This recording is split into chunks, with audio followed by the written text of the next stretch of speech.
We begin this morning with a high-stakes meeting between President Trump and Israeli Prime Minister Benjamin Netanyahu in Washington. Later today, the two leaders will hold a joint press conference right here at the White House.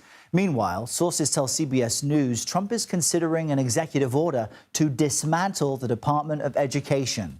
And overnight, China announced it's imposing tariffs on the U.S. This comes as Trump agreed to pause his proposed tariffs on Mexico and Canada. He pointed to Mexico's commitment to strengthening its border. They're very strong now on the border. They're going to put soldiers there. So, actually, they're best military soldiers, and they're going to be at the border, 10,000. That's a lot of soldiers. And they want to protect it also. CBS News correspondent Natalie Brand is following all of these fast headlines for us from the White House this morning. Natalie, what is behind the president's choice to reverse course as far as Mexico and Canada are concerned?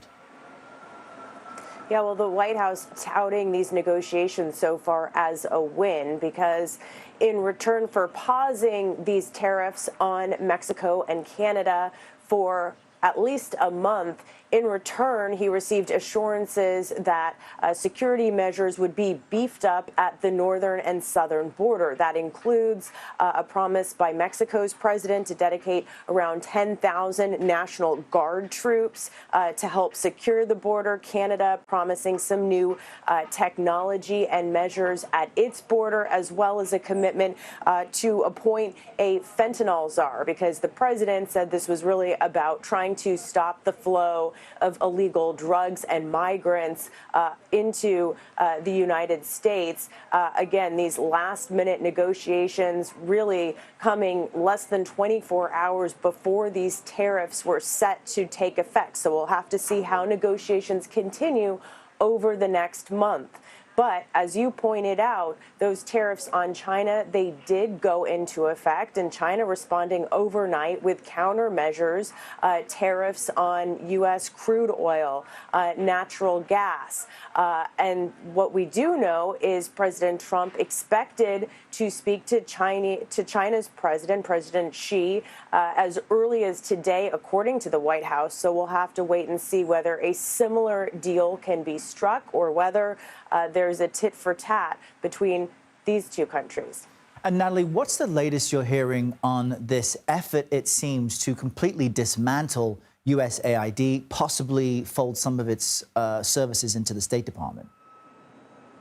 Yeah, well, CBS News reported starting yesterday, news breaking by Jennifer Jacobs, that USAID could be merged with the State Department. That's what sources were telling her. And as part of that, there would be significant cuts in the workforce. How much? We just don't know yet. But we do know Secretary of State Marco Rubio became acting administrator yesterday. He said that there will be a review of the organization. But there was a lot of panic and confusion among USAID employees who were locked out of their computer systems, locked out of the building yesterday.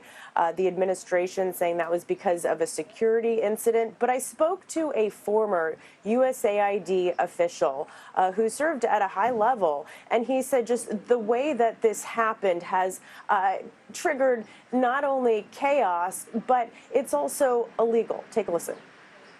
U.S. aid is just the first brick in the wall, right? If you can take down one federal agency by caveat illegally, without authority, without accountability, then you can take out another and another and another.